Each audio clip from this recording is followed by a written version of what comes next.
This is an official Colonial broadcast. Action stations. Set condition 1 throughout the ship. This is not a drill.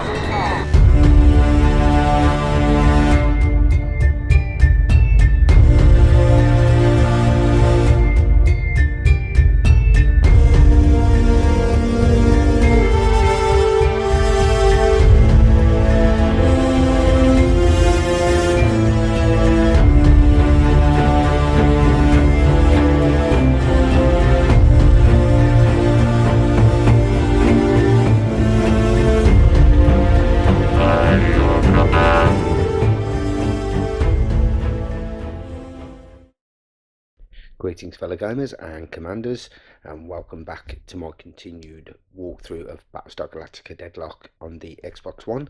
I'm of course your host, Uncle Fester 382. Welcome back to my channel. First of all, before we get started, I'd like to thank all my subscribers and viewers, as well as the Battlestar Galactica fan club, for all the views and comments in 2019. It was a very good year, so hoping going forwards this year to grow my subscriber levels more than what I currently have. Okay, in today's video I'm going to go back and redo the Colonial walkthrough of all the ships available in this game. It was one of the first videos I ever did when I first started this channel, and I've always said I want to go back and update it and also address a couple of things. So one of the comments I've had for this is to look at the DPS and also to talk tactics. So as far as DPS is concerned, I'm not going to go there. One of the main reasons is all you have to do is change the posture of your ship, and that can radically alter the fire rate and the accuracy and also distances of the enemy ship compared to your ship. There's loads of different variables there, so that to give you a DPS level, it's not going to be accurate. So I've decided there's no point. However, what we will do is talk tactics. We will discuss what I find is good things and also what is bad things as far as all the different ships are concerned. Okay, so first of all we're going to go through the capital ships, so the Manticore, corvette, the Ranger, the Janus, the Heracles, all them kind of ships. And then we will move on to the BATTLESTARs. So briefly talking about this update, Slytherin and Black Labs have just recently announced that the beta testing for the second part of season 2 is now out. So I'd say probably be about a month, and hopefully we should then have a brand new DLC to play. So there'll be some new ships, and it's been theorised and spoken about it a lot on a couple of forums that the next ship that they're going to introduce into the game is going to be the Valkyrie class Battlestar. So fingers crossed that's what it is. It's been a while since we've had a new Battlestar, and yeah, it should be interesting. Okay, let's get this started and we'll start to go through these gradually. So I hope you enjoy this video. I'll be back at the end and we'll just go over a couple of things, and hopefully this will make a lot more sense. Okay, see you shortly.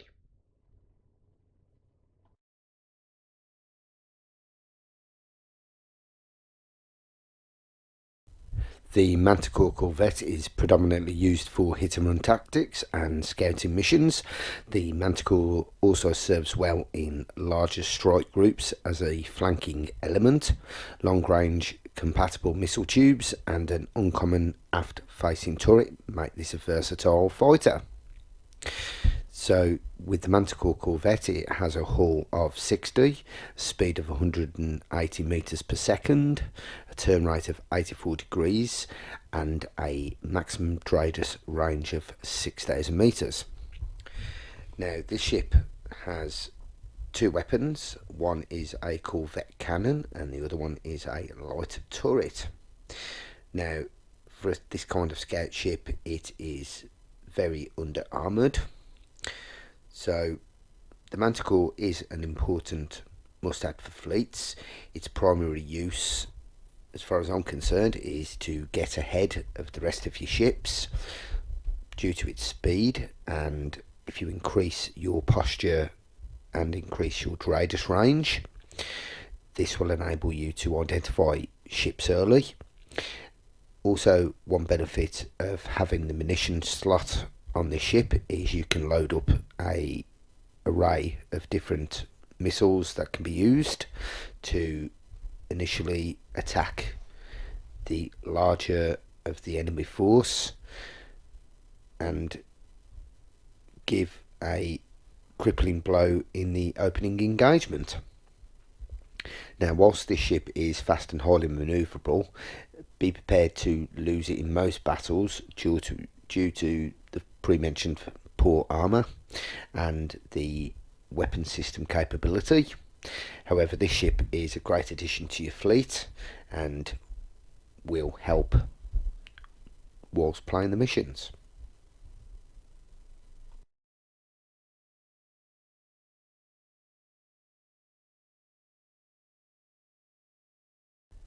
The Berserk class carrier is a fast and effective force multiplier. The carrier is not designed to withstand a prolonged engagement by itself. However, when supporting a battlestar or strike group, it can provide powerful complementary firepower and squadron cover. With a hull of 70, speed of 145 meters per second, turn rate of 60 degrees, and a maximum radius range of 5,000 meters. This ship also comes with a medium turret on its broadsides. The Berserk carrier is a great addition if you want to add more Viper squadrons at little cost compared with the Atlas. Its broadside weapons will add a little to your overall fire rate of your ships. Its benefits at veteran status will give increased fire range and turret accuracy, which will slightly increase its ability to assist in destroying the enemy fleets. As far as this ship's concerned, don't tend to use the Berserk carrier that much, mainly due to its low armour ratings, as you can see.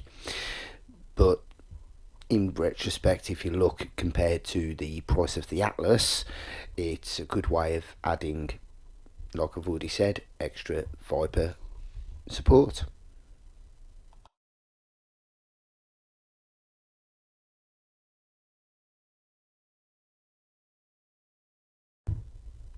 The Adamant frigate, designed by Sin and Quaid a decade before the start of the Cylon War, the Adamant cruiser and carrier combo has become the cornerstone of many colonial fleet groups. What it lacks in speed, it makes up for with the constant presence and firepower on the battlefield. With a hull rating of 80, a speed of 150 meters per second, turn rate of 60 degrees and a maximum radius range of 5,000 meters, it is also an excellent addition to your fleet. With a munition slot as well as a squadron slot, makes the Adamant a versatile ship to use to either increase your firepower or the size of your fleet squadrons. In addition, the Adamant's high armour ratio allows it to stay in a firefight longer to allow for reload on munitions. Unfortunately, as this ship gains veterancy, it does not come with any benefits.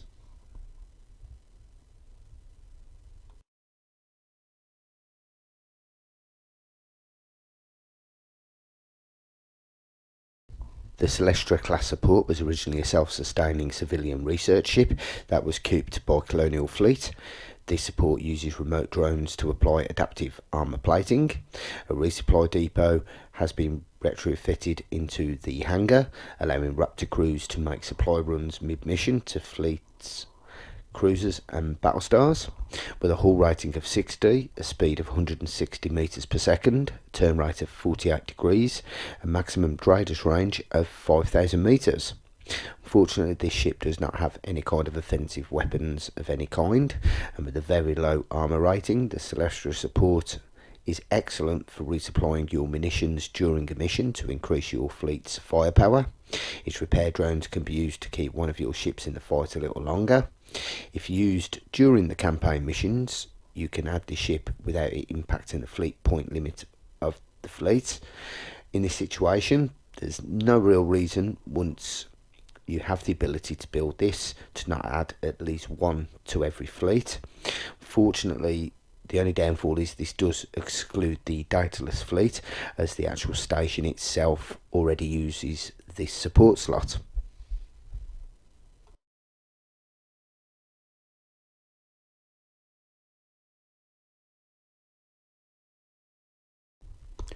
The Ranger Cruiser, originally a Pycon specialist design, the Ranger class cruiser has recently become popular throughout 12 colonies.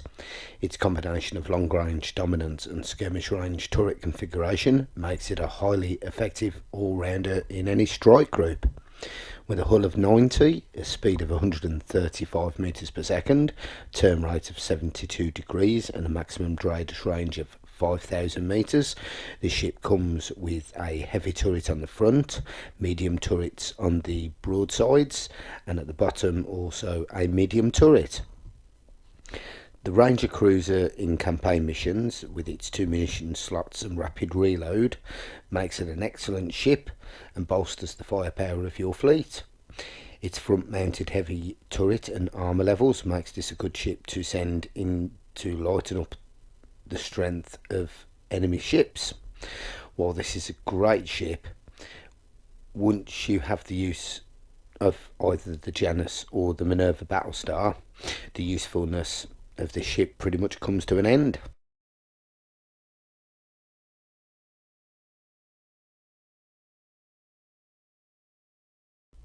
The Minotaur gunship is a testament to the problematic nature of the Erelon people. If you build a ship, give it plenty of armour and fit every other spare inch with guns. It is a cost-effective fixture for any fleet groups looking to bulk up their firepower. With a hull of 105, speed of 130 metres per second, a turn rate of 60 degrees and a maximum radius range of 5,000 metres, the ship comes with heavy turrets, medium turrets fitted on the front and the broadsides, the top and the bottom. It has a very good armour rating. The general information section speaks for itself. The ship is a definite must-have for any fleet. Its firepower and armour strength makes the Minotaur a formidable ship on the battlefield.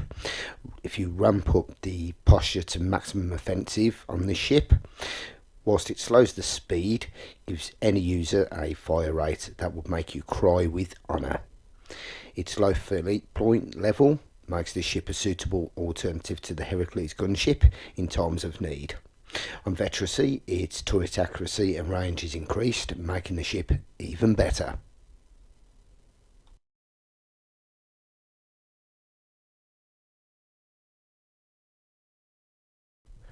The Janus heavy cruiser is an old Gemini ship made popular during the later stages of the imperial wars between Vergon and Leonis.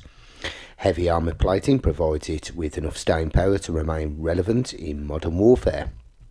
With a hull of 95, speed of 100 metres per second, a turn rate of 42 degrees, a maximum radius range of 4,000 metres. This ship comes with a medium turret on the front and heavy turrets on the bottom. With its excellent armour rating, the Janus is an important addition to any fleet. With its 3 munition slots, this crippling launch can devastate an enemy's armour and hull strength. Its veterancy abilities increases salvo size and damage reduction. Unfortunately, the reload rate is quite high, but together with its high armour, it can hang on in the fight.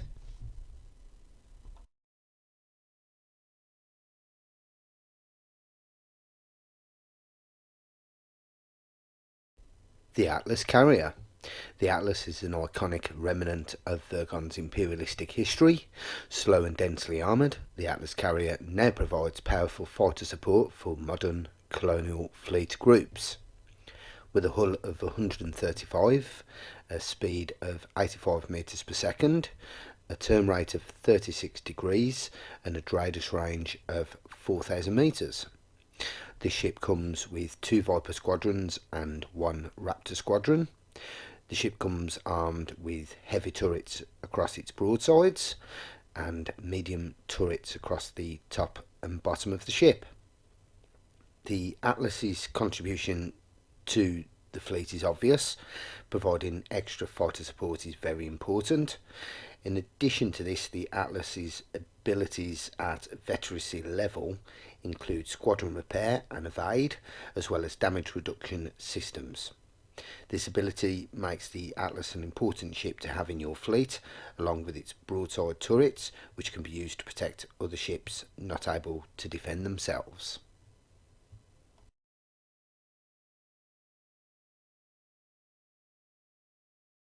The Heracles gunship, an Imperial War era ship of Leonid descent, the Heracles is a heavy warship with very little finesse. Where it isn't covered in layers of armour plating, it's lined with point defence turrets capable of sustained high flak fields. With a hull of 120, a speed of 115 meters per second, a turn rate of 48 degrees and a radius range of 4,000 meters, the Heracles gunship has no munition or squadrons available. Its armaments consist on the front, top and bottom of heavy turrets and point defence turrets on the broadsides. The Heracles, whilst it's an excellent ship with a lot of firepower, has a repair rate, even at veteracy, that is quite poor.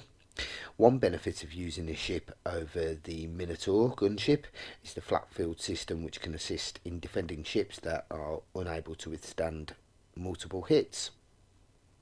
Whilst the Minotaur is a more cost-effective ship for fleets during campaign missions, the Heracles can help bolster up fleets as a cheaper alternative to a Battlestar. The main advantage of the ship at veteracy is turret range and damage reduction systems, whilst it sacrifices firewall regeneration and subsystem repair.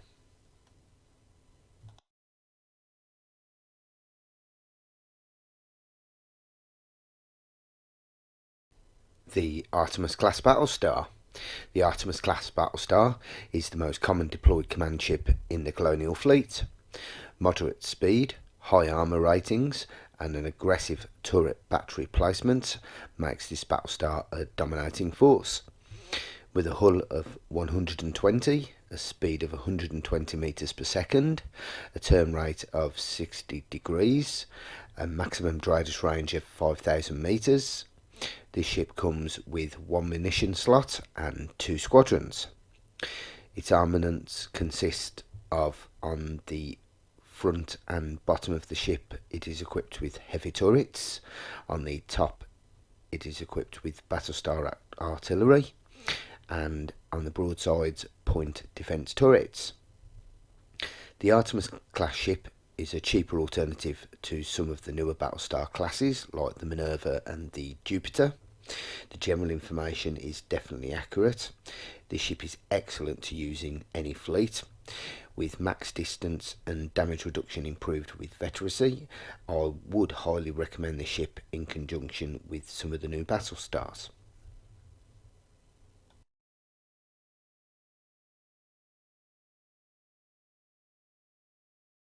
The Minerva class Battlestar.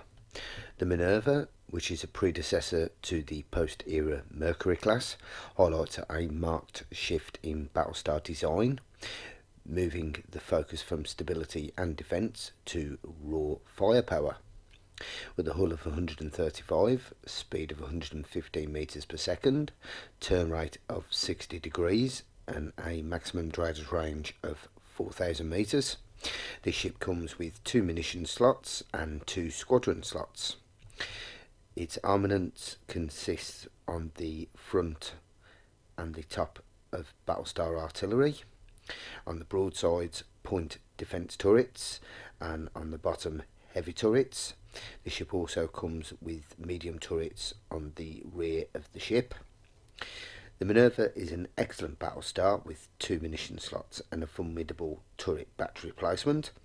Although the Minerva is a powerful ship, its weak armour tends to mean it is passed up in favour of the Artemis class. The Minerva at Veteracy gets better turret range and damage reduction, however sacrifices flak damage and squadron evade. The benefit of using the Minerva is its extra battlestar artillery placements and the ship's firepower, but will struggle to remain in a fight against a formidable enemy.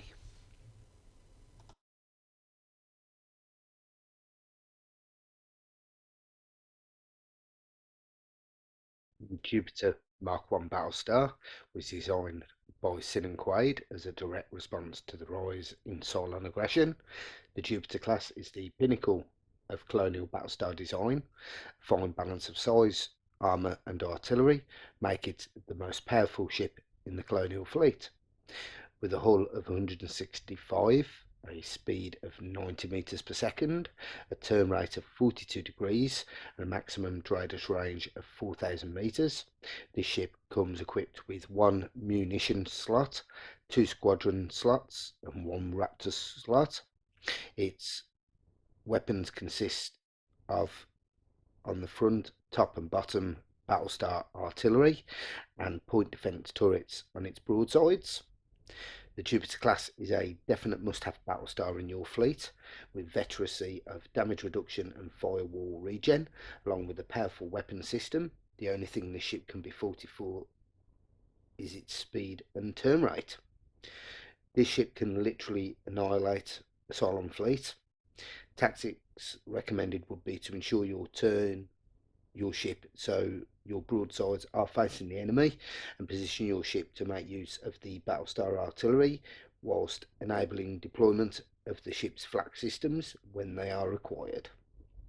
Also recommend using assault raptors instead of normal raptors to improve targeting of enemy ships.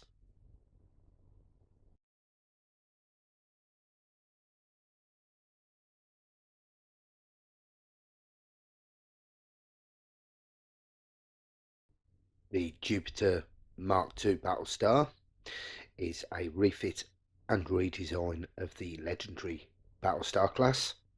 The first of the original Jupiters, Galactica, was grounded during the bombardment of Caprica City. The damage sustained during the emergency jump was repaired, including improvements to the hull and armaments array. With a hull of 180, a speed of 90 metres per second, turn rate of 42 degrees, a maximum radius range of 4,000 metres. This ship comes equipped with 1 munition slot, 2 squadron slots and 2 Raptor slots. The ship is armed on the front, top and bottom with battlestar artillery and point defence turrets on its broadsides. The Jupiter Mark II is a huge improvement on the original as far as the weapon systems are concerned. Unfortunately, the propulsion systems were not improved. This ship is now an absolute must-have and essential part of your colonial fleet, together with an extra Raptor squadron, which I suggest you use assault Raptors again. Its fire rate at maximum posture is incredible. At veteracy, there is no clear difference compared with the Mark 1 apparent. Okay, so that is all of the colonial ships that are currently available within this game. So let's just briefly talk about every single ship and I'll give you what I think about these ships. So the Manticore corvette, it's a great ship. It's good because you can get it ahead. You can increase the radius range to identify the ships early. With its munition slot, you can arm it with, say, a nuclear weapon and get off a first blow before the rest of your ships catch up to try and help the situation. One downfall with the Manticore is the lack of weapons, so it only has a corvette cannon and a light turret equipped, so not exactly a brilliant ship, but its range does come in use. Okay, the Berserk carrier, earlier on in the game. It's great because of the extra squadron slot, so bring more Vipers into the fight. Other than that, there's not really a lot that this ship can do for you. It's only equipped on its broadside with medium turrets. The Adamant frigate, it's a great ship again when you first get into this game, especially from a campaign point of view. It's a great ship for the munition slot and the squadron slot. Enables you to bring more Vipers into the game and a bit of firepower. So for example, again, you can equip the ship with a nuke, increase its radius range to pick up the enemy ships early and get off a crippling blow to try and help disable some of the ships within the fight. The Celestra support, it's an excellent ship. It's great and gives you the ability to take more munitions into the fight. It helps to be able to reload some of your ships. However, you do have to wait for a couple of turns for this to be completed. Its repair drones can really help shore up a part of one of your ships, especially one that's mainly got the firepower to remain in the battle a bit longer. The Ranger cruiser, again, is an excellent ship earlier on in the game. Its one benefit of having 2 munition slots enables you to deliver a crippling blow, and with its radius range as well, it will help you get off a shot to the enemies and try and do it in the early stages of the game to help. Okay, let's move on to the next one. So be the Minotaur gunship. The Minotaur gunship, great ship, absolutely fantastic ship to use in the campaign or in a skirmish game. Not really any minuses for the ship that I'm aware of. Its weapons are just great at going in there and having a good hit at the enemy. One drawback, I suppose, is no munition slots or no squadron slots. However, the heavy turret placements on the ship more than make up for the loss of that, and it's a great ship as far as firepower is concerned. The Janus cruiser, with 3 munition slots. This ship's abilities speak for themselves. If you imagine you equip this ship with 3 nuclear weapons, if you can get, say, your Manticore ahead, pick up the enemy ships early, you can then fire off a crippling blow against the enemy and get ahead in the early stages of the game.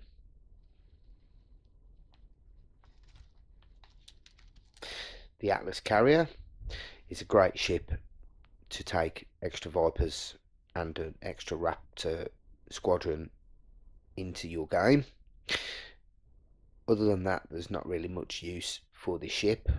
Given its speed, it's one of the slowest ships within this game, but tends to get passed up most of the time, especially in campaigns, for other ships that come with the firepower and with the squadrons and with munitions as well. The Heracles gunship, again, same as the Minotaur. It's a great ship, lots of heavy turret placements. One benefit of this ship is it's able to produce flak fields, so if you've got some ships that aren't able to completely defend themselves, this ship can come in handy for that. But otherwise, not really anything more with it. There's no munition, no squadron slots, but firepower wise, it's a great little ship. The Artemis class BATTLESTAR, I'd say this is one of my favourite BATTLESTARs. It's got a high armour rating, and obviously it's a BATTLESTAR, so it has heavy turrets and BATTLESTAR artillery. Also produces flak fields. Also, the benefit of this ship is its munitions and its 2 Viper squadron slots that are available. So you do tend to get the ship quite early on. It's the first Battlestar you do have access to within campaign missions, and very quickly its abilities and just its general performance completely outstrips any ships that you've had in the campaign missions before. The Minerva class Battlestar, it's a great Battlestar. It's a Battlestar, so it carries Vipers, and it also has 2 munition slots. Benefit of having these 2 munition slots is get a bit of extra firepower to take into the game. Now, the improvements with the Minerva is you get more Battlestar artillery, so you do get some benefits there. However, due to its low armor rating, sometimes it's a case of, okay, take the ship into the game if you want the extra munition slot. However, to keep the ship in the game longer, so you're getting the more firepower off the general turrets, then it tends to get passed up for the Artemis, in my opinion. The Jupiter Mark 1 class Battlestar is a great Battlestar. It's obviously a Jupiter class, so absolutely brilliant with its munition slot, its 2 Viper squadrons, and its Raptor slot. As I explained earlier, I always recommend that you go with Assault Raptors. This is mainly due to its painting target ability. I have found that whilst using this painting target ability, it does improve the overall accuracy of the ships that are targeting the painted target. Suppose one downfall with the Jupiter, however, it kind of is in keeping with the overall part of the game, is its slow turn rate and its slow speed. It's one of the biggest gripes I have with this Battlestar. However, everything else and its fire rate at full offensive posture is just incredible and can quickly cut down virtually all enemy ships it encounters. On top of that, the improvements they've made on the Mark II Battlestar, if you turn the posture all the way up to offensive, I'm sure you can agree that its fire rate is just incredible. Its benefits of having an extra Raptor squadron means that you've got more ships in the battle helping paint the target to get it destroyed as quickly as possible. Same again, gripes are with the turn rate and with the overall speed. However, I think the other benefits with the extra weapon turrets and the better hull rating makes the Mark II a brilliant ship. Okay, at the start of this video I did comment that I'd heard that we'd be getting a new DLC coming out soon. Now, during the process of making this video, they have announced the new DLC, and it should be out hopefully, well, on the PC it'll be out at the end of February, and on the Xbox and the PS4 it will be out towards the start of March. I think they said roughly 2 weeks later, so that'd be great. It's bringing some new ships into the game as well, so that's always good.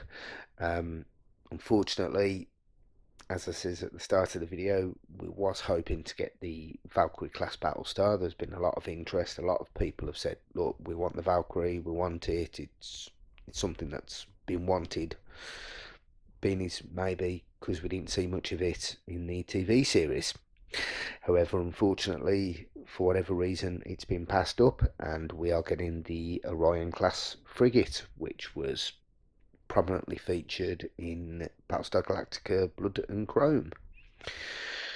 So yeah, when that comes out, of course I'll do walkthroughs and introduction for that, and it is coming with another 10 missions, so they will be very interesting. And I like the way that Black Lab and Slytherin are keeping with the timeline, and they are trying to move forwards with that in the correct order. Okay, I hope you've enjoyed this walkthrough, and I hope it is a lot better than what the first one I ever did was. So if you've enjoyed it, please give me a thumbs up, and if you enjoy the videos on my channel, please consider hitting that subscribe button. Thanks for watching, and as always, happy gaming. I'll see you next time.